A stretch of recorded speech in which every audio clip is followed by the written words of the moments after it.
So there's a lot of talk at the moment, and one of the major topics in the sustainability space is around the convergence of reporting standards and new sets of standards such as the ISSB.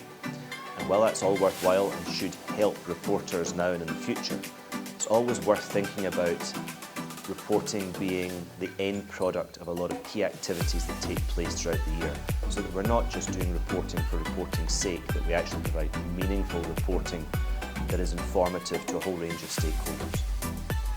One aspect of this is around climate risk. We know that climate risk is one of the key issues of our time, and first of all we always think about mitigation, so trying to reduce the impact of global warming and meet the Paris goal aspirations of limiting global warming at 2 degrees by 2050 and even below that if possible. But another aspect of climate risk is actually adaptation. So realising that we are seeing the impacts of climate change already in terms of the frequency of natural disasters and the severity of these natural disasters as well. And companies have to adapt to climate change as we're seeing it unfold in the world just now. Companies need to understand the impact on their whole business model, not just their assets, although that's key, but also topics like supply chain. How does it impact the organisations in their supply chain? And also their business continuity agenda. Is your business continuity management plan fit for purpose? And will it react effectively should a natural disaster occur?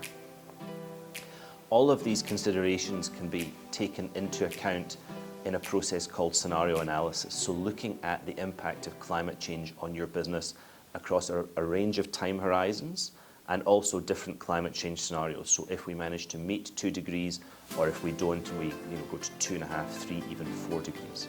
What would that mean for your business?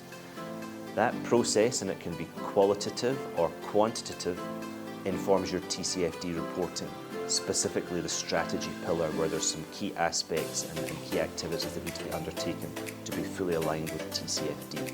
So it's really critical that organisations look at those areas in detail throughout the year and do the necessary work to give quality reporting at the end of the year. It's even more important when we now think about ISSB standard IFRS S2, which specifically refers to climate. In some areas it goes beyond the requirements of TCFD, and it even has additional requirements as well. So the importance of scenario analysis and quality research and work throughout the year is even more exacerbated when we think about S2 versus the TCFD framework.